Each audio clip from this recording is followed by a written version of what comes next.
quizá, cuando tomes el número. Y sabemos, por lo que hemos leído allí, lo que recordamos del año pasado, que está hablando de tomar un censo, ¿no? ¿Qué es lo que se hizo en esa ocasión para tomar el censo? Se levantó por cada persona, ¿qué? ¿Era una ofrenda? Era un shekel, que se le llamaba, de plata. Y lo que estaba leyendo el hermano allí, según lo que dice la Torá, porque así es, ¿no? Todos iguales. Nadie pagaba más ni nadie pagaba menos. Porque no quería el padre que se llegara a entender que porque yo puedo pagar más o puedo dar más, voy a tener más favor. No, el padre está diciendo, aquí todos son iguales. Porque era la edad en la que se consideraba la persona responsable, adulta, como el líder de un hogar ya formado. Menos de eso todavía, recordémonos que Yeshua mismo cuando empezó su ministerio, lo empezó a la edad de 30 años. No lo empezó jovencito, sino que cuando se le consideraba y se le entendiera pues que ya era una persona adulta. Ahora, yo sé que en algunas de sus traducciones algunos tienen rescate, otros tienen expiación, ¿verdad? ¿Qué es lo que dice en el original? La palabra es rescate.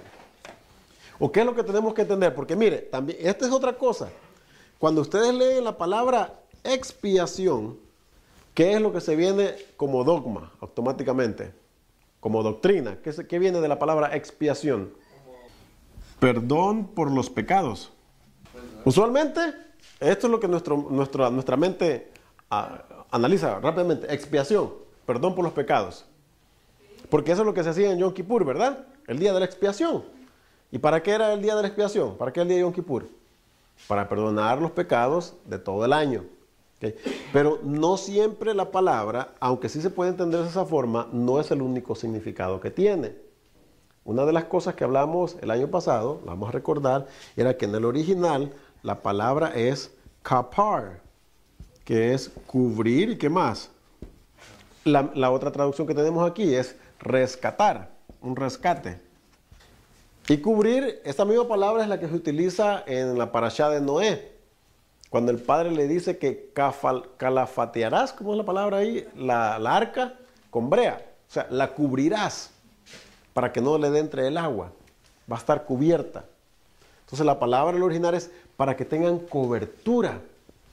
Cuando el padre les está diciendo aquí, cada uno dará a Hashem el rescate de su persona cuando los cuentes, para que no haya en ellos mortandad cuando los hayas contado, para que no haya muerte. Entonces, ¿cuál era la razón de cubrirlos? ¿Por qué tenían que dar esto para que se cubrieran? Porque los iban a contar, Y si los contaban, sin ellos tener una cobertura, iban a morir. Les voy a llamar a su memoria a lo que pasó cuando David hizo el censo. ¿Se recuerdan cuando David hizo el censo? Por deseo de él propio, ¿qué hubo? Mortandad. ¿Por qué hubo muerte cuando David levantó ese censo?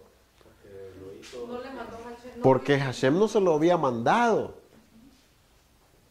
Porque el propósito con el cual él estaba levantando ese censo era para ver qué tan poderoso se había hecho a Israel bajo el mandato de él.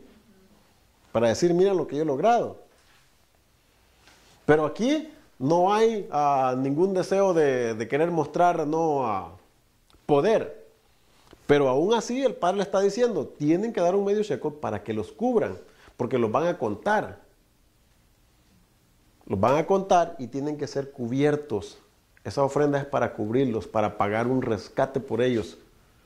Si entendemos que es pagar rescate, ¿no? Como cuando secuestran a alguien y se tiene que dar una suma de dinero para que la persona pueda ser liberada, para que puedan ser liberados. ¿Okay? Entonces, la palabra expiación no siempre es solamente para perdón de los pecados. Puede traducirse escapar como expiación, sí, pero también puede traducirse como cobertura. Y esto es lo que está pasando en esta primera parte de la parashá de esta semana. Y dice, esto dará todo aquel que sea contado, medio ciclo, conforme al ciclo del santuario. El ciclo es de 20 jeras. La mitad de un ciclo será la ofrenda a Hashem. Todo el que sea contado de 20 años arriba dará la ofrenda a Hashem. Ni el rico aumentará, ni el pobre disminuirá del medio ciclo, cuando dieran la ofrenda a Hashem, para hacer expiación por vuestras almas. Sería para hacer cobertura. O sobre ustedes, para que no mueran, por lo que está diciendo antes. En una de estas partes, en esta parashá, han sucedido muchas cosas. Hay muchas cosas que analizar y comentar. Y ahorita solamente porque esta es la introducción, este es con lo que la parashá entra, con esa palabra, ¿verdad? De levantar el censo. Queríamos hacer un llamado a eso. Pero hay otra parte más interesante en esta parashá, y es cuando el pacto es quebrantado. En esta parashá es cuando se hace el becerro de oro. ¿Qué es lo que está pasando ahí? Se quiebra el pacto que se hizo en el Sinaí. Se acaba de hacer el pacto en el Sinaí. ¿Cuánto tiempo duró el pueblo fiel a ese pacto? ¿Saben cuánto fue el tiempo que duró antes de que ellos lo quebrantaran? ¿Cuánto tiempo pasó? Vamos a decir cerca de 40 días. Eso fue lo que le duró al pacto. Para que ellos fueran fieles a él. Dándoles el máximo. Si no fue en 39 o un poquito antes. Eso fue lo que tardó. Y fue quebrantado con el becerro de oro. ¿Cuál fue la señal de que el pacto fue quebrantado? Físicamente, ¿cómo se mostró en lo que Moshe hizo que el pacto había sido quebrantado? Quebró las tablas de piedra. Porque ¿qué es lo que venía en las tablas? Las palabras del pacto. ¿Cómo miran ustedes el deseo o cuál era, piensan ustedes, la intención del pueblo al hacer este becerro de oro? ¿Pensamos nosotros que el pueblo ya en tan poco tiempo automáticamente se volvió a otros dioses? ¿O cómo creen ustedes que estaba, con qué intención o cómo era que ellos estaban haciendo esto de este becerro de oro? Miren lo que dice aquí, Éxodo 32, 23, dice, porque me dijeron, hablando a Aarón, ¿verdad? El pueblo le dijo a él, porque me dijeron, haznos dioses que vayan delante de nosotros, porque a este Moisés, el varón que nos sacó de la tierra de Egipto, no sabemos qué le haya acontecido. Vamos a tratar de analizar cómo el pueblo está reaccionando. Era inconcebible de que a Moisés le pudiera haber ocurrido algo en un desierto, en una montaña, en un lugar asolado por 40 días. Era inconcebible, o sea, no había manera de que a Moisés sí le pudiera haber ocurrido algo. Humanamente sí, le podía haber ocurrido algo. ¿Había algo de razón en el temor del pueblo cuando miraban ellos de que Moisés no aparecía? Hasta cierto punto podemos decir sí. Humanamente sí. Váyase usted a un desierto y que una gente le diga, mira, ahorita vengo, espérame aquí, y que se le desaparezca por 40 días en un desierto. Usted puede pensar de que después de 40 días aquella persona quizás aparezca. Humanamente lo que vamos a pensar, lo mató un animal, se murió de sed, se fue, le cayó una piedra encima, muchas cosas, ¿no? ¿Cuántas cosas pudieran haber pasado? No podemos decir que era inconcebible que el pueblo pensara de esta manera. ¿Por qué la imagen de un becerro de oro? Miren, este becerro de oro era una representación de este Dios que nosotros ya conocemos, que ellos llegaron a adorar en un tiempo, que se llamaba Baal. Este Baal era representado por un becerro de oro. ¿Y saben cuáles eran los atributos que se le daban a Baal? Que era el Dios de los relámpagos y de los truenos. Estos eran los atributos que se le daban a este Dios, relámpagos y los truenos. Ahora, tratemos de analizar por qué el pueblo de Israel está queriendo mirar en alguien que los protege a ellos como un Dios de relámpagos y truenos. Éxodo capítulo 20. Todo el pueblo observaba el estruendo y los relámpagos y el sonido de la bocina y el monte que humeaba, y viéndolo el pueblo temblaron y se pusieron de lejos. El pueblo está queriendo visualizar a Hashem físicamente, hermano. El Elohim que se les presentó en el Sinaí a ellos les vino con relámpagos y truenos. Y ellos no están viendo nada ahora. Moisés no está con ellos. Ellos en realidad lo que quieren, sí quieren servir a Hashem, pero el problema es que lo están queriendo poner en una forma física. Ellos lo entendieron a él como un Elohim que bajó con relámpagos y truenos. Pero el Padre por eso mismo les dijo que no se hicieran ninguna figura, porque ninguna figura viste vosotros, les dijo. Y ellos quieren siempre hacerse una figura de él. En realidad el pueblo se estaba queriendo hacer una figura de Hashem. Y lo que ellos conocían y entendían en ese tiempo, ¿sabes qué? Hay un Dios de un becerro que es el de los relámpagos y truenos. Vamos a hacer que la representación de él es la de Hashem. En realidad ellos no estaban queriendo obedecer, guardar o servir a un Dios ajeno. Era al mismo Hashem. Pero ellos querían mirar algo físico. Y esta era la forma que más se acercaba para ellos para mirarlo físicamente, porque ya había un Dios que era el Dios de los truenos y de los relámpagos. No sé si me explico. Era el deseo de ellos en realidad, no era que vámonos a otro. Ellos sabían de que había un Elohim que los había sacado de Egipto, y con poder y con fuerza, y había destruido. Pero Siempre, hermanos, siempre ha sido así la naturaleza nuestra, la naturaleza humana. Queremos mirar algo, queremos palpar algo, queremos sentir algo. En todas las religiones, en todas siempre se trata de formar una imagen de algo a quien adorar, algo que rendírsele. Pero el Padre les dice, yo no soy así, no lo hagan de esa manera. Esos son los pueblos que no tienen entendimiento, los pueblos que lo hacen en ignorancia. Pero ustedes no están en la ignorancia, yo ya les demostré cómo soy yo. Cuando yo hice los milagros, por decirlo así, no, si el Padre le está diciendo al pueblo de Israel, y cuando yo los liberé a ustedes de la opresión de Egipto y del faraón y de sus ejércitos, no lo hice, no me presenté ante ustedes en una forma física, no me vieron, pero aún así los libré. ¿Por qué? Porque mi forma de ser no está limitada a lo físico, la forma del Padre no está limitada a lo físico. Estaría como que estemos poniendo, las Escrituras dicen que su esplendor, que su poder y que Él llena los cielos de los cielos. ¿Cómo lo vamos a formar? Lo vamos a poner ahí en una imagen. Nuestra naturaleza humana, ¿cómo es? Hasta no ver, no creer, ¿verdad? Ver para creer. Hasta que no meta mi mano en su llaga, digo Tomás, no creeré. Por eso que vez tras vez la humanidad quiere seguirse formando imágenes, porque somos incrédulos. El Padre dijo, recordémonos, Él dice, yo no tengo, ustedes no vieron forma, lo queremos hacer como nosotros, lo queremos hacer físico. El Padre no es así, el Padre Creador no es de esa forma.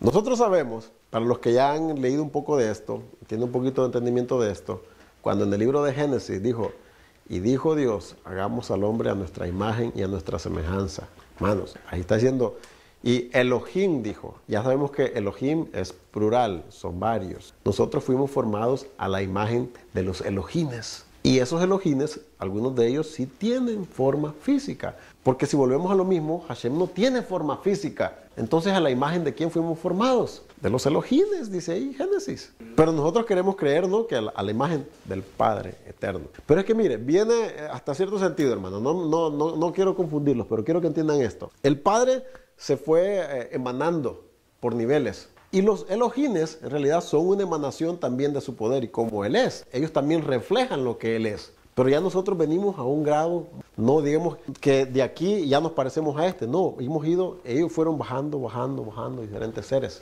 Como diferentes rangos. Pero lo que está diciendo Génesis ahí, que fuimos formados a la imagen de los Elohines. No de Hashem, no del Padre Eterno, sino de estos aquí. Pero que a su vez tienen poderes, que a su vez son seres de majestad, que son seres que tenemos que respetar y que darles también nosotros el lugar que ellos se merecen. Igual que en un ejército, porque él se llama Sebeot, bendito sea su nombre, de los ejércitos. No hay como un general y todos soldados para abajo. No trabaja así el ejército. Va por rangos. General, coronel, mayor, capitán, teniente, sargento, cabo y soldado abajo. ¿Haz de cuenta caso que nosotros somos los abajo, los soldados? El soldado raso, sí. Y queremos ser igual que el general. No, un momento. Tiene que saludar al cabo primero. ¿Sí o no se entiende una? Tiene que darle su respeto, porque tienen más poder y ahí fueron puestos con esa autoridad sobre nosotros. Si en un ejército usted como soldado le falta el respeto a un cabo, ¿qué cree que le va a pasar? ¿Lo van a poner en la cárcel militar? Sí, court martial. No hace nada, cabo, que hable con el general. No, para eso lo puso yo a él ahí. Entonces, esos seres han sido puestos sobre nosotros también, hermano. Como los arcángeles. Acuérdense que el mismo arcángel Miguel, que le dijo a Hashem te reprenda, le dijo. No se atrevió él. ¿Por qué? Porque él una vez tuvo superioridad, él tuvo poder. Eran arcángeles. No, eran arcángeles. Acordémonos que el Midrash nos dice que eran ¿quiénes? Eran Miguel, Gabriel y Rafael. Los tres que llegaron ahí. Eso es lo que dice el Midrash. Como los que David tenía unos valientes entre ellos que eran renombrados. Había uno, dice, que le tiraba con una onda a un pelo y no le fallaba. O sea, menciona algunos de los atributos de algunos valientes que anduvieron con David y menciona algunos de ellos mataron valientemente a muchos filisteos, mataron gigantes también ellos. David no fue el único que mató gigantes. Hubieron unos valientes de David, del ejército de él, que también mataron gigantes. Con espada o como sea, pero mataron gigantes también. Oh, sí, Goliat no era el único, ese era uno. Los hijos de Anak todos eran gigantes. Pero bueno, a partir del quebrantamiento de este pacto que se había hecho en el Sinaí, entonces, ¿qué viene ahora? Se quebrantó el pacto. Quebrantando el pacto, ¿qué pasaba? Tenía que venir, ¿qué? ¿Cómo se hacían los pactos en ese tiempo? El que quebrantaba el pacto tenía que morir, castigo. Y sí murieron algunos, ¿no?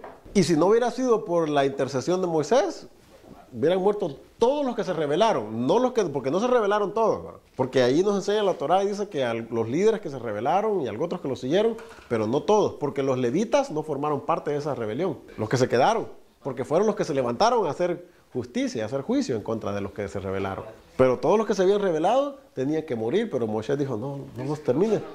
Si no lo para, entonces acaba con Israel. Los que hubiera quedado ¿qué? Una tribu hubiera quedado quizás, la de los levitas, y quién sabe si algunos de Judá por ahí tal vez. Pero Efraín y sus descendientes y todos sus seguidores se hubieran acabado.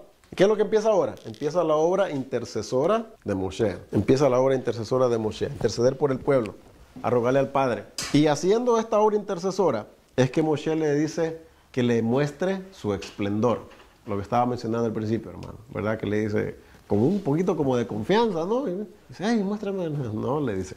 Pero sí le hace saber, le dice, ¿qué es lo que en realidad Moshe le está preguntando cuando le dice? Porque le dije que los iba a perdonar. Sí le dijo, los voy a perdonar. Entonces le dice, muéstrame cómo es que vas a hacer esto.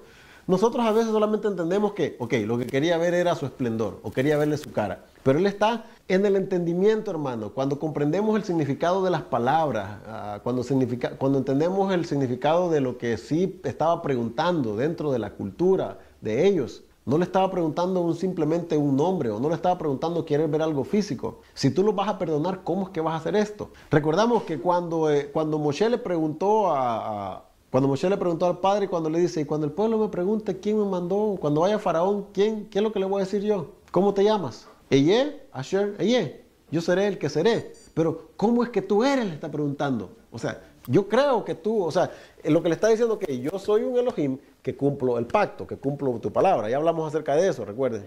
Soy alguien que se mantiene firme en lo que dijo y lo voy a cumplir. Ahora, ¿cómo es que vas a hacer eso? Y cuando él se le presenta y le menciona lo que tradicionalmente se cree, y lo podemos deducir de por ahí, las podemos contar y las vamos a contar, los 13 atributos de la misericordia del Padre, como Él es. Que Él es un Elohim que mantiene y guarda el pacto. En otras palabras, Hashem mismo está dando una descripción de cómo Él es. Así es como yo soy, le está diciendo. Es una revelación de su esplendor. El significado completo de su nombre, y se lo da por partes. Mira, esto es lo que significa mi nombre. Nosotros nos basamos nomás en el nombre en sí, en las 4 palabras. Nos basamos en eso. Pero ese nombre tiene un significado. Yo no sé si algunos de ustedes escucharon el tema del significado de los nombres y lo que estuvimos explicando ahí. De que en el nombre iba la identidad de la persona, los atributos de ella, cómo es, cómo se parece, cómo actúa, qué es lo que iba a hacer. Todo lo que es el carácter. El carácter, la gente dice, esa persona tiene mal carácter. Se refieren a que es enojado. No, algunas de las veces se refieren a eso. Tiene mal carácter. Pero es que el carácter es un conjunto de atributos. El carácter, ser enojado es parte del carácter de la persona, no es todo el carácter de la persona. Entonces el Padre va a decirle ahora, estos son los atributos, esta es la forma de cómo yo soy, de cómo es mi carácter. Y se lo empieza a nombrar. Vamos a nombrar los 13 atributos. Y fíjense que parece ahí como que se está repitiendo el mismo. Pero el primero que menciona, cuando se lo presenta, ¿qué le dice? Bueno, vamos a leer lo que Moshe le pide primero. Estamos en Éxodo capítulo 33, ¿verdad? Vamos a leer primero el pedido de Moshe y luego vamos a ver la contestación del Padre. Voy a empezar a leer del verso 12. Y dijo Moshe a Hashem, mira, tú me dices a mí, saca a este pueblo, y tú no me has declarado a quién enviarás conmigo. Sin embargo, tú dices, yo te he conocido por tu nombre, y has hallado también Gesed, gracia en mis ojos.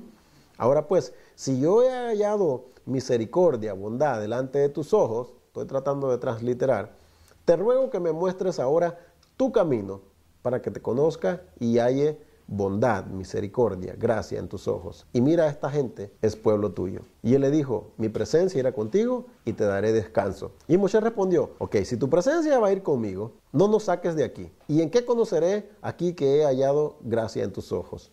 Yo y tu pueblo, sino en que tú andes con nosotros y que yo y tu pueblo seamos apartados de todos los pueblos que están sobre la faz de la tierra. Acordémonos que Él acaba de estar intercediendo para que no los destruyan. Y si tú no nos vas a destruir, entonces si hemos hallado misericordia, porque lo que merecíamos era que nos destruyera, ¿verdad? Por la adoración al becerro de oro que hicieron. Pero si ya nos perdonaste, si hemos encontrado misericordia, bondad delante de tus ojos, ¿cómo es que nos vas a dirigir? ¿Cómo es que van a suceder estas cosas? Él entonces le dijo, te ruego que me muestres tu esplendor, Moshe. Si es que las cosas van a ser como tú me estás diciendo, que vas a ir delante de nosotros, muéstramelo entonces, ¿cómo es que lo vas a hacer? Muéstramelo. Y le respondió, yo haré pasar todo mi bien delante de tu rostro y proclamaré el nombre de Hashem delante de ti y tendré misericordia del que tendré misericordia y seré clemente para con el que seré clemente. Dijo más, no podrás ver mi rostro porque no me verá hombre y vivirá.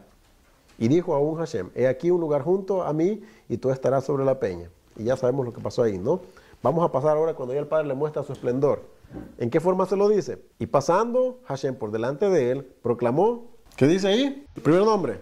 ¿Qué es lo que significa esa parte de su nombre? Yo soy, yo seré, yo he sido. Por lo que hemos nosotros aprendido, en lo que hemos estado estudiando, el nombre enseña su naturaleza incambiable. Enseña su naturaleza incambiable. Que su forma de ser no cambia. Que Él es misericordioso antes de que se cometa pecado. Lo voy a ir poniendo así, pero no le voy a ir poniendo la descripción porque no me va a caber aquí en todo el board este. Entonces le puedo decir, la primera parte dice, y eso es que su naturaleza, su forma de ser es incambiable y que Él perdona antes que se cometa pecado. Pero lo vuelve a repetir y lo dice otra vez, ¿verdad? Para no ponerlo otra vez. Pero es lo mismo, vuelve a repetirlo. Dice, entonces a su nombre, lo repite 2 veces. Ya sabemos que el significado de su nombre es que su naturaleza de cómo Él es incambiable. Él no cambia, Él es el mismo. Y Él perdona aún antes de que se haya cometido el pecado. Cuando se repite para enfatizar, o sea, para hacer énfasis, que su naturaleza es incambiable. Y que Él continúa siendo misericordioso aún después de que se comete el pecado. O sea, Él es misericordioso antes de pecar y Él sigue siendo misericordioso después de pecar. ¿Por qué? ¿Por qué sigue siendo misericordioso después de pecar? ¿Por qué significa el nombre?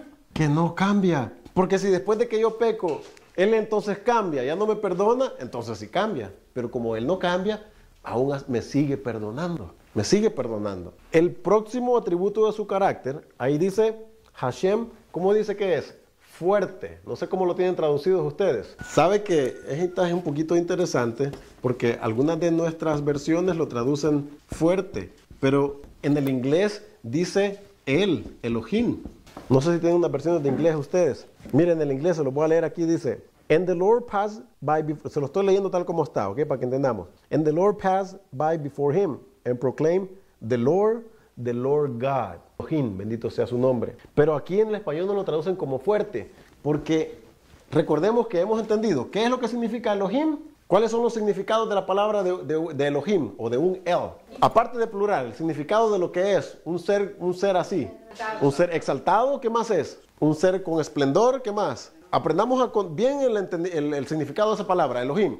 Lo que significa en el hebreo, la palabra Elohim es un ser exaltado, un ser majestuoso, un ser con autoridad, un ser con esplendor, es un ser poderoso, con poder, con fuerza. Por eso es que lo traducen fuerte, Hashem fuerte. Poderoso es nuestro Dios. ¿Se acuerdan de canto, verdad?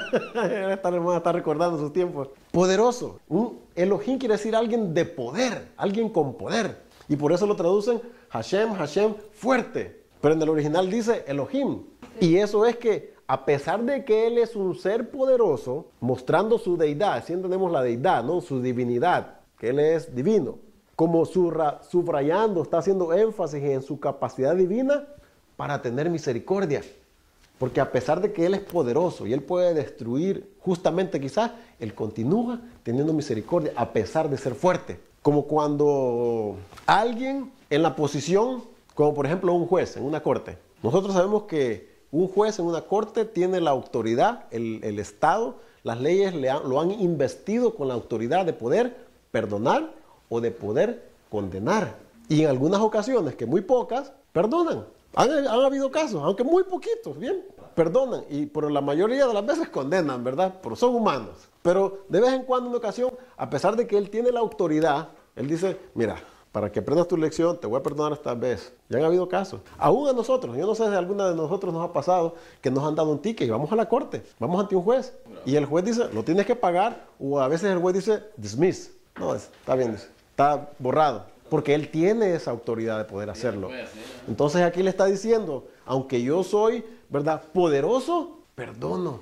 Porque yo tengo esa capacidad de poder perdonar. Ese es el otro atributo que está mostrando ahí. Luego muestra el cuarto. ¿Cómo dice que es? ¿Cómo dice ahí? Vamos a traducirlo así, es adecuado también. Es compasivo. ¿Y sabe con qué se compara este atributo? Con el atributo, con la característica de una madre cuando perdona. Una madre que es compasiva con sus hijos. Aunque un niño se porte mal, ¿qué hace la madre? ¿Por qué creen que los niños corren con la mamá y no con el papá? ¿Ah? Cuando viene el papá a quererlos castigar, ¿de dónde se van a quién van a buscar? A la mamá. ¿Por qué? La mamá lo consiente. Entonces él dice, yo también soy así, dice, soy como una madre que muestra compasión para sus hijos. Porque el padre mostró compasión para su pueblo, aunque merecía que los castigara, fue compasivo con ellos. Y sigue siendo compasivo con nosotros. Entonces, así soy yo. O sea, ese es uno de mis atributos. Y es así como yo voy a hacer las cosas.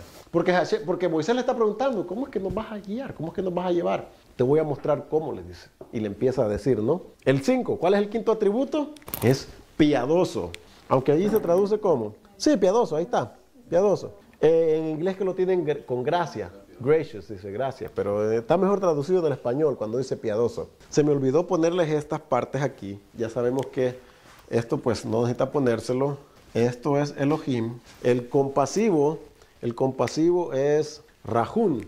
Él es Rahun. Estos ya los tenemos aquí, ¿verdad? Su nombre que no cambia. Fuerte, él es un Elohim. Cuando él es compasivo es Rahun. Y piadoso es Hanun.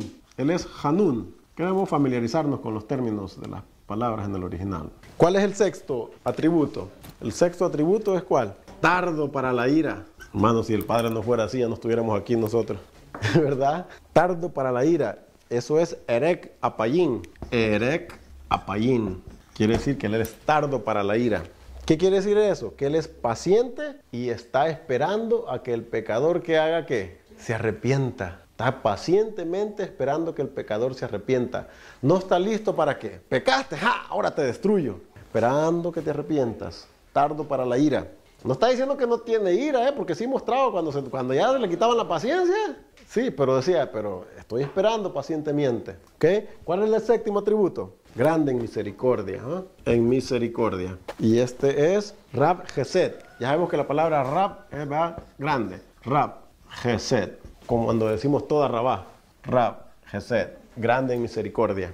Y eso quiere decir de que su misericordia es abundante. Cuando lo asociamos con el pacto, o sea, lo que él ha prometido es que su misericordia, su amor hacia el pacto, hacia cumplir las promesas del pacto, es abundante. Rab Gesed, déjame ponerlo otra vez. Es R-A-B de vaca. Rab Gesed, que es abundante en misericordia. La palabra que ha sido traducida como gracia, Gesed, es misericordia. Es más apropiada esa palabra. ¿Cuál es el octavo? Es correcta, la palabra fidelidad, pero ¿sabe cómo ha sido traducida también? ¿Y cómo está ahí? Verdad. En el hebreo recordamos cuando leemos las bendiciones sobre la Torah, decís Torah Emet, que su Torah es verdad. Emet, que él es justo. Quiere decir que no es caprichoso, hermano, que no hace las cosas por capricho, sino que él es fiel a como él es, que no se desvía, que hoy es así, mañana es de otro modo. Siempre el mismo carácter. Él es fiel, él es verdadero.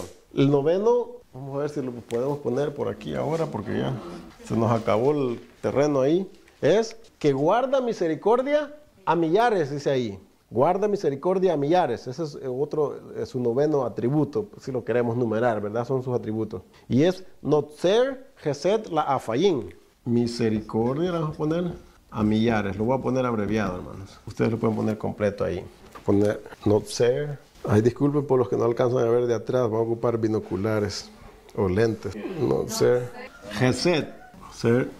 Gesed la Afayim o Le Afayim. Le Afayim. Ese es el noveno. ¿Cuál es la otra? Perdona iniquidad. Y esa sería, aquí les voy a hacer una flecha. No sé, Abón. No es Avon, no es el producto Avon, es Abón. No sé, Abón. Es que él perdona la iniquidad. Ahora, recordemos, hermano, no es lo mismo pecado que iniquidad, No es lo mismo. ¿Sí entendemos eso, verdad? Vamos a poner un ejemplo. Salmo 51. Miren lo que David está diciendo. Salmo 51, para que pongamos un ejemplo de que no es lo mismo pecado e iniquidad, son dos cosas diferentes. Ahora, la iniquidad también es pecado, pero en realidad es un pecado más grave. Fíjense cómo está presentando él mismo este salmo, al principio del salmo, no sé si sus Biblias tienen ahí una explicación de cómo fue que se dio este salmo. Aquí dice, al músico principal, salmo de David, cuando después que se llegó a Betsabé, vino a él Natán el profeta.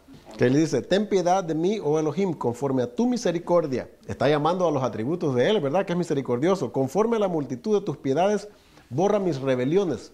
Lávame más y más de mi maldad. ¿No? Y ahora dice, y límpiame de mi pecado. Fíjate, presenta dos cosas, de mi maldad y de mi pecado. Porque yo reconozco mis rebeliones. Esa palabra rebeliones, que ha sido traducida como rebeliones, es iniquidad. O sea, que fue premeditada. Porque el ejemplo que está poniendo en este caso es que David, es que no fue un pecado inadvertido, que un desliz así a la ligera. Él premeditó lo que, después de que ya cuando vio que pues se iba a descubrir su pecado, empezó a tramar cómo tratar de cubrirlo. Ya lo está haciendo en rebelión. ¿Y qué es lo que hizo al tratar de cubrirlo? Asesinato. Después del adulterio, asesinato. Imagínense. ¿Y el padre lo perdonó o no lo perdonó a David? ¿Ah? No, pero sí lo perdonó. Sí lo castigó, pero estamos hablando del perdón. Sí lo perdonó, hermano. Pero sí sufrió las consecuencias. Sí, claro que sí. ¿Okay? Entonces, cuando se está hablando de la iniquidad, que perdona la iniquidad, que perdona, podemos también decirlo de esta forma, la perversidad, perdona la maldad, perdona las faltas, perdona la impiedad, perdona lo torcido del corazón del hombre. Cuando hablo torcido es que ya hace las cosas a sabiendas y con intención. Planificado. Aún eso perdona, dice aquí. Perdona la iniquidad. Porque primero dice perdona el pecado y después dice perdona la iniquidad. ¿El pecado cuál es? El quebrantamiento a la Torá. La iniquidad también es quebrantamiento a la Torá, pero ya ahora con ventaja y alevosía. Bueno, hay algunos perdones de algunos jueces que sí llevan castigo, llevan represalias. Le dice, ¿sabes qué? Vas a hacer horas a servicio a la comunidad, ¿verdad? O a la escuela, o a esto.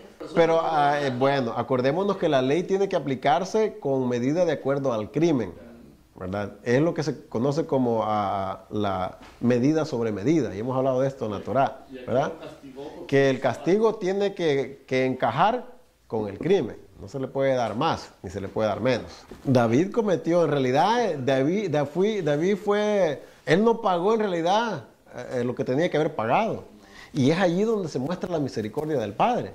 Que muchas de las veces merecemos la muerte, muchas de las veces merecemos ser castigados completamente, porque eso es lo que el pecado, lo que la consecuencia debía haber traído. Él lo perdona, como perdonó a David. El asesinato fue lo más grave, ¿no? Porque el adulterio podemos decir, bueno, cayó, ¿verdad? Es hombre, esta vez a veces se le fue a poner ahí a bañarse enfrente de él en el río. Pero ahora ya no solamente hizo eso, ahora fue más adelante. Eso era lo más grave. El asesinato fue lo más grave. ¿Qué es lo peor que le puede hacer usted a una persona? Quitarle la vida. Más malo no le puede hacer, quitarle la vida.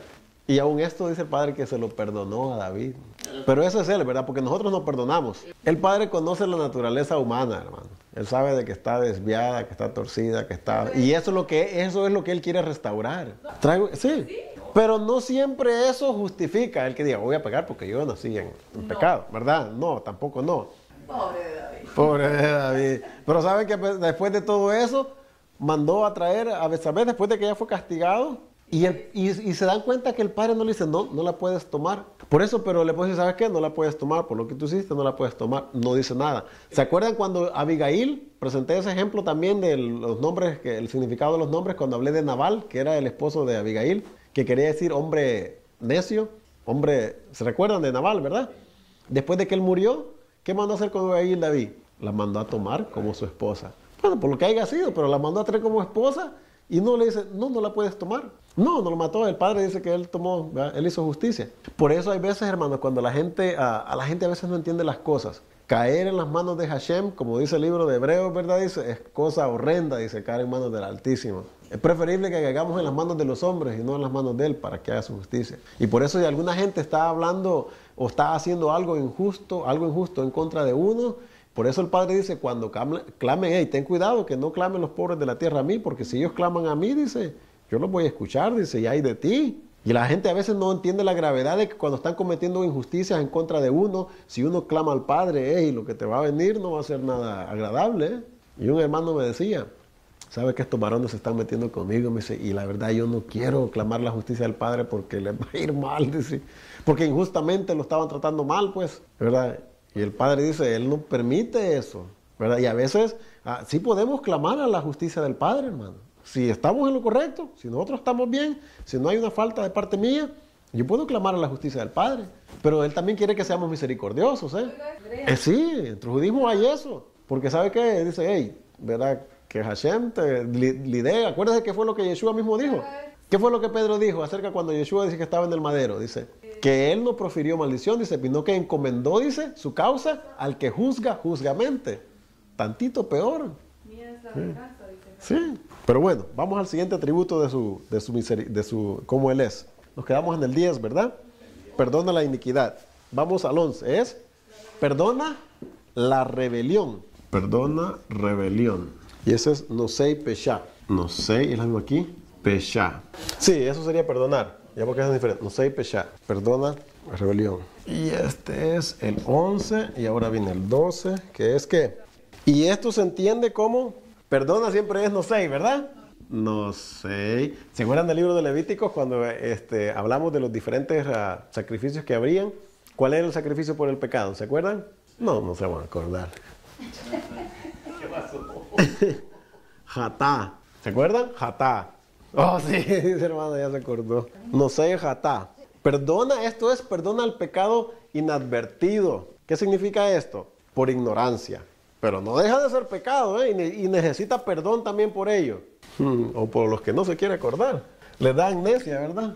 No. A veces nos pasa eso. ¿Qué? No sé, jatá. Ahora, el tercero es naked. Y ese es que limpia, o podemos decir también purifica. Porque para poder perdonar todo esto, pues hay que limpiar. Ese es el atributo, el 13º. Aunque no está aquí, hermano. No lo va a mirar ahí. Pero se entiende, ¿no? Que para poder perdonar hay que limpiar. O sea, perdona, te lo estoy quitando el pecado, te lo estoy quitando de ti. Entonces ese es el 13º atributo. Y ese es naked. Ese es el 13º atributo.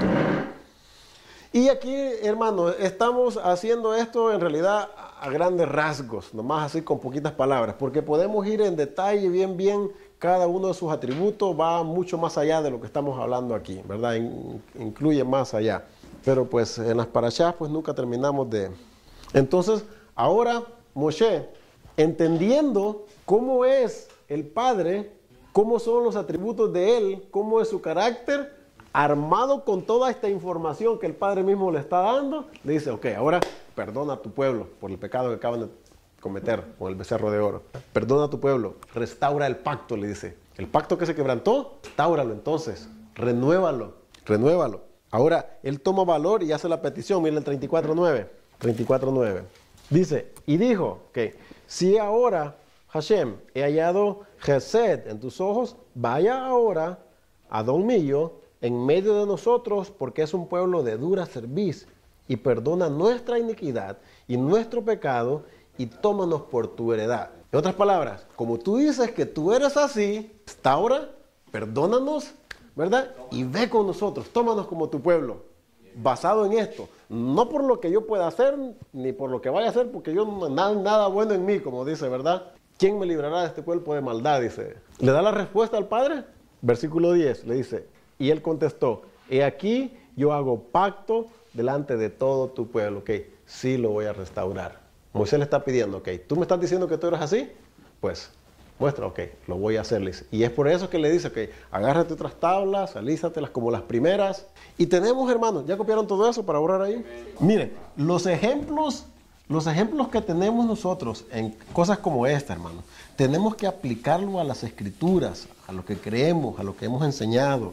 No podemos contradecir esto porque hay una doctrina que me dice una cosa diferente. No podemos hacer eso. Entonces, ¿qué es lo que está pasando aquí? El Padre va a restaurar, va a renovar el pacto nuevamente. Le dice a Moshe que traiga otro par de tablas, ¿verdad? Que las alice y le dice como las primeras. No son dos tablas diferentes. Y escribe, ¿qué le dice escribir ahí? Las mismas palabras que estaban en las primeras. Está renovando el pacto, pero no son mandamientos diferentes. No son mandamientos nuevos. Son los mismos. Porque el problema no era con los mandamientos. El problema era con las personas. era con la naturaleza de lo que lo quebrantó. Entonces los mandamientos no necesitan cambiar. El que necesito cambiar soy yo. Dice que sí, te haré otras tablas como las primeras. Recordemos que la traducción que tenemos allí no son finales. Tendríamos que analizar el original. Ahora, fíjense, estaba analizando, quiero que comparemos esto, ¿no? Porque estamos viendo de que está renovando el pacto, ¿ok? Está renovando el pacto, ¿verdad? ¿Y qué es lo que está poniendo en el pacto que está renovando ahora? ¿Qué es lo que está poniendo en ese pacto? O sea, en las tablas, donde están las cláusulas del pacto. ¿Qué es lo que está poniendo ahí? Está poniendo cláusulas diferentes, mandamientos diferentes, iguales, ¿verdad? Lo mismo. Entonces, ¿qué pasa entonces con lo que fue dicho por Jeremías? El capítulo 31. Capítulo 31. Aquí vienen días, dice Hashem, en los cuales haré nuevo pacto. Ya sabemos que esa palabra nuevo no es nuevo, es renovaré el pacto. Cuando vamos a la palabra original. ¿Con la casa de quién? De Israel y la casa de Judá. Entonces, si el Padre va a renovar el pacto con la casa de Israel y con la casa de Judá, ¿qué es lo que va a tener ese pacto renovado? Ahora que yo entiendo cómo es el carácter de Él, que Él no cambia, ¿será que ese pacto renovado del cual está hablando en Jeremías ahora sí tiene mandamientos nuevos? ¿Va de acuerdo con lo que las Escrituras nos está presentando? ¿Cómo es el carácter de Él? ¿Que Él es incambiable? Porque esta cita de Jeremías 31 es la que siempre hemos querido, pues tenemos un pacto nuevo. Y es por eso que lleva el nombre de las Escrituras de Mateo en adelante, ¿no? El Nuevo Testamento. Testamento es otra palabra para pacto, el nuevo pacto. Pero, ¿qué hemos querido creer? Que ahora ese nuevo pacto, este Nuevo Testamento, ahora tiene mandamientos diferentes. Que ya no hay que guardar esto, que ya no hay que guardar lo otro. Pero, ¿con quién es ese pacto que va a hacer? Dice Jeremías. Ese pacto, con el pueblo de Israel y con el pueblo de Judá. Y si es con los mismos que lo hizo antes, y entendiendo yo que Él no cambia, que Él se mantiene firme en lo que una vez dijo, ¿qué mandamientos va a llevar ese nuevo, supuestamente nuevo pacto? Que aunque es renovado, los mismos. ¿Qué mandamientos hay que guardar? Los mismos. ¿El problema era con los mandamientos? ¿Con quién era el problema? Con nuestra rebeldía, con nuestra rebelión. El problema no es con los mandamientos. Es por eso que yo expliqué. Sería bueno que algunos de ustedes agarraran copias de ese tema, de el significado de los nombres, o el por qué es que hay tantas denominaciones en el mundo, ¿verdad? Para que analicen lo que estoy presentando ahí. Y ahí se está explicando que una de las razones por las cuales han habido tantas denominaciones es el problema con las traducciones. El no entender el idioma, el no entender las costumbres, el no entender los dichos, nos ha llevado a nosotros a darles nuestra propia interpretación. Y cuando yo le doy mi propia interpretación, doy lugar para que yo pienso esto, tú piensas aquello, y ahí empiezan a salirse todos. No podemos hacerle eso a las Escrituras, porque estamos haciéndolo a Él que Él cambie, pero Él no cambia. Entonces, la respuesta está en 34:10, ¿no? Ahora, vamos a ver qué tanto tiempo nos va a quedar. Pero quiero que analicemos parte de la parashá, del Brit Hadashah de esta semana, que es en el capítulo 14 de Marcos. Marcos capítulo 14. Perdón, 13 y 14, son dos, 13 y 14. Ok, y haciendo referencia a esta parashá, ¿cómo la podemos nosotros comparar? De que encaja, sí encaja, porque en el capítulo 14, mire lo que está haciendo Yeshua antes de ser entregado. 2 días antes de la Pascua. Verso 14, capítulo 14, verso 22 dice: y mientras comían, Yeshua tomó pan y bendijo y lo partió y les dijo diciendo: tomad, esto es mi cuerpo. Y tomando la copa y habiendo dado gracias, les dio y bebieron de ella todos. Y les dijo: esto es mi sangre ¿de qué? Del nuevo pacto, que ya sabemos que es del pacto renovado. Aunque ahí está traducido nuevo, como que si fuera otro diferente, que por muchos es derramada. De cierto os digo que no beberé más del fruto de la vid hasta aquel día en que lo beba nuevo en el reino de Dios. Que lo beba de nuevo. Aquí lo está bebiendo, pero si ya no lo voy a volver a beber hasta que el reino sea restaurado nuevamente. Pero aquí Yeshua está presentando lo que está haciendo, estos emblemas, está diciendo que son el pacto que se está renovando. Porque para renovar el pacto se necesitaba, acordémonos, tenemos que acordarnos de ese principio, se necesitaba de un redentor, de alguien que rescatara, ¿verdad? Se ocupaba de alguien que pagara la deuda, porque el Padre nos puede perdonar, pero acordémonos, el Padre él tiene que pagarse la deuda, hermano. El problema es que, y nosotros sabemos que había una deuda que pagar, la cosa es que no la pagué yo. ¿Quién la pagó? La pagó Yeshua. pero alguien la tiene que pagar. La deuda no se puede quedar así sin pagar. O sea, el problema decimos que, ok, Hashem tiene misericordia, perdona, sí perdona, pero alguien tiene que pagar por el quebrantamiento. Alguien tiene que pagar los platos rotos, como decimos. Si el policía solo diera tickets y tickets y tickets y el juez todo perdonara y perdonara y perdonara y nunca, pues con los taxes, las carreteras y cómo ganarían ellos sus sueldos, ¿de dónde saliera todo eso? Tal vez no es la mejor comparación, pero estoy diciendo, alguien tiene que pagar. Pagó el hijo y pagaron sus hijos. Pero de alguna forma u otra, las consecuencias llegan. Pero es mejor que nos lleguen consecuencias a que nos llegue la última consecuencia. Si pensando que me libré yo de pagar, ¿verdad? Al final va a ser más duro. Man. Mejor hay que pagar ahora y no después, porque se van incrementando los intereses. Pues es lo que estamos diciendo, hermano. ¿Verdad? Que en el nuevo pacto se entiende que ahora ya son nuevos mandamientos. Pero el ejemplo que tenemos como el Padre lo que está haciendo es que fueron las mismas palabras, no eran palabras nuevas. Entonces, Yeshua, cuando Él dice que yo, dice, he hecho y yo he hablado lo que tú me has mandado, yo he hablado lo que yo he escuchado de ti, ¿qué fue lo que escuchó de Él? ¿Escuchó algo diferente? ¿O seguiría escuchando lo mismo como el Padre se ha mantenido? Se mantiene firme en lo que Él dijo. Entonces, si decimos de que el pacto que Yeshua está renovando lleva mandamientos diferentes, entonces no concuerda. Entonces este Mesías no va de acuerdo con el carácter que tiene su padre. Nos queda una parashá más, hermana. Una parashá más para que se termine el libro de Shemot. Y vamos a empezar con Vayikra. En Vayikra, como empieza el libro, ya sabemos con qué. Con sacrificios. Ustedes no estuvieron el año pasado. Hay 5 clases de sacrificio. De estos 5, solamente 2 son por pecado. Los otros 3 no son de pecado. Son de agradecimiento, son de paz, son el sacrificio continuo. El sacrificio continuo no tenía nada que ver con el pecado. El corderito que se sacrificaba uno en la mañana y el otro al atardecer no tenía nada que ver con el perdón de los pecados. Y ahí lo dice, que es un recordatorio del pacto. En la Torah lo dice, es un recordatorio del pacto que se hizo en el Sinaí. Entonces, hay 3 sacrificios que no tenían nada que ver con la muerte, con el pecado. Pero el problema es que nosotros hemos pensado, como no entendemos que hay 5 tipos de sacrificios, pensamos que solamente era uno y pensamos que era por pecado. Todos los sacrificios que miramos ahí, pensamos que todos significan lo mismo. No significan lo mismo. Son 5 diferentes tipos de sacrificios y nos lo enseña el libro de Vayikra. Y vamos a empezar a estudiar eso ya en 2 sábados más. Y ahí vamos a analizar uno por uno qué significa cada sacrificio. Pero si estos tres no tienen nada que ver con pecado, ¿por qué esos tienen que parar si esos no tienen nada que ver con pecado? Cuando Yeshua vino se estaban haciendo los 5. Sí, claro que sí. Pero murió y se dejaron de hacer. Mire, se dejaron de hacer hasta el año 70 porque se destruyó el templo, porque fue una profecía. Pero al volver, pero entonces, hemos hablado de esto antes, la profecía dice que el templo se va a reconstruir, se va a restaurar y lo va a restaurar el Mesías. Lo va a construir Él. Vamos a llegar aquí, hermana. Vamos a llegar aquí. Y ahí vamos a explicar ese espacio. Pero lo que le quiero, sí le voy a decir esto. Y con mucho cuidado, ¿no? Con mucho respeto, hermana. Pero no todos los sacrificios tienen que ver con el pecado. Y el que lo hayamos puesto como que todos los sacrificios son como pecado, entonces es que eliminamos la necesidad de sacrificios, decimos. Si como solamente son para el pecado y como Yeshua ya murió, esa doctrina, esa creencia, hermana, no es de la Torah. Eso es una creencia cristiana, hermano. Esa es una doctrina del cristianismo. Que una vez muerto Yeshua, ya no hay que hacer sacrificios. Pero la Torah a mí me enseña de que habían 5 tipos de sacrificios diferentes y que solamente 2 eran para el pecado. Entonces, ¿qué hago con estos 3? No de que necesariamente que pararan los sacrificios, hermana. De restaurar a su pueblo.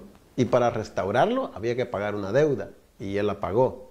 Pero cuando se hacían estos otros 3, no se estaba pagando ninguna deuda.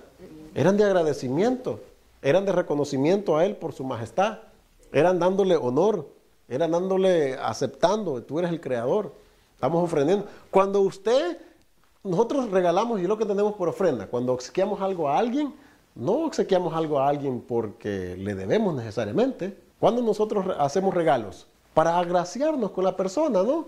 Para quedar, quizás lo podemos decir, tal vez no mejor bien explicado, para quedar bien, ¿no? Para agraciarse con ella, para mostrarle ¿qué? Para mostrarle amor, para mostrarle agradecimiento. Por eso nosotros damos regalos cuando damos regalos. Entonces, si uno de estos eran solamente de agradecimiento, eran regalos de agradecimiento, no tenían nada que ver con el pecado, ¿por qué entonces tienen que eliminarse? Si nunca tuvieron nada que ver con el perdón de los pecados, nunca. Son 2. Y son dos, que uno era por pecado inadvertido, como estábamos viendo, y el otro era por pecado por rebelión. Porque como hay dos tipos de pecados, el inadvertido y el de rebelión, o sea, la iniquidad. Pecado e iniquidad. Por eso habían dos, porque hay dos tipos de pecados. Y cubre los dos. Iniquidad es el más malo. Es el más grave, podemos decir. Pero bueno, nos esperamos a un poquito más y ya vamos a llegar ahí a Vallicra. Vamos a decirle a uno de los ancianos que se prepare bien para que lo explique, porque ya lo expliqué el año pasado. Miremos las palabras de Marcos 13. Saliendo Yeshua del templo, le dijo uno de sus discípulos: Maestro, mira qué piedras y mira qué edificios. Muy contentos y muy orgullosos, ¿no?, del templo que había en ese tiempo en Jerusalén, que había sido embellecido por Herodes, por consejo de un rabino que fue el único que quedó vivo de todos los que mató Herodes, que se llamaba, se recuerdan, Baba Ben-Buta. ¿Se acuerdan que les expliqué por qué fue que Herodes embelleció el templo? ¿Por qué fue que lo embelleció? ¿Qué es lo que pasaba? ¿Qué es lo que estaba pasando con Herodes? No, él era edomita, Herodes era edomita, pero ¿por qué él embelleció el templo? Bueno, quería quedar bien con ellos, pero ¿por qué quería quedar bien con ellos? No, él tenía un problema más grave, él tenía un problema de conciencia, lo estaba remordiendo la conciencia. ¿De qué lo estaba remordiendo la conciencia? Porque había matado a todos los sabios y todos los rabinos, porque les mandaba que le explicaran qué era lo que significaba. ¿Se acuerda aquel pasaje de la ley cuando decía: a uno de tus hermanos, solamente uno de tus hermanos puede ser rey en Israel?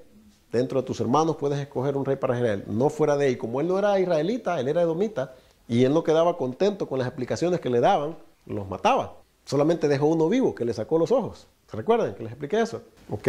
Entonces, él queriéndose congraciarse, o sea, le remordió la conciencia, dijo: ¿qué puedo hacer? Le dijo él, ¿qué puedo hacer yo para de una forma compensar por el mal que hice yo? Y le dijo él: como tú apagaste la luz en Israel, la luz se refería al entendimiento, al conocimiento, y lo hizo a través de matar a los rabinos. Prende, le dice, otra nueva luz, que es lo que se conocía como el templo. Entonces él decidió embellecerla y se puso a renovarla. Porque acordémonos que en las mismas escrituras dice que era el templo de Herodes, no era de él. Se le puso así porque él lo embelleció, lo mejoró, lo reconstruyó. Y ellos están admirados aquí, pero miren lo que dice aquí. Les voy a leer una cita del Talmud. Miren lo que los rabinos decían, cómo ellos se sentían orgullosos por la belleza del templo en ese tiempo. O dice: el que no ha visto a Jerusalén en su esplendor, nunca ha visto una ciudad hermosa en su vida. El que no ha visto el templo cuando su construcción fue completada, nunca ha visto un edificio hermoso en su vida. ¿Qué fue lo que Herodes construyó? El rabino contestó: él construyó de mármol amarillo y blanco. Hay algunos que dicen: él lo hizo con amarillo, con azul y con mármol blanco. El edificio se levantaba por hileras, por escalas, para poder proveer sostenido al emplaste. Herodes quería al principio cubrirlo con oro, pero los rabinos le dijeron: déjalo como está, sin el oro. Se mira como las olas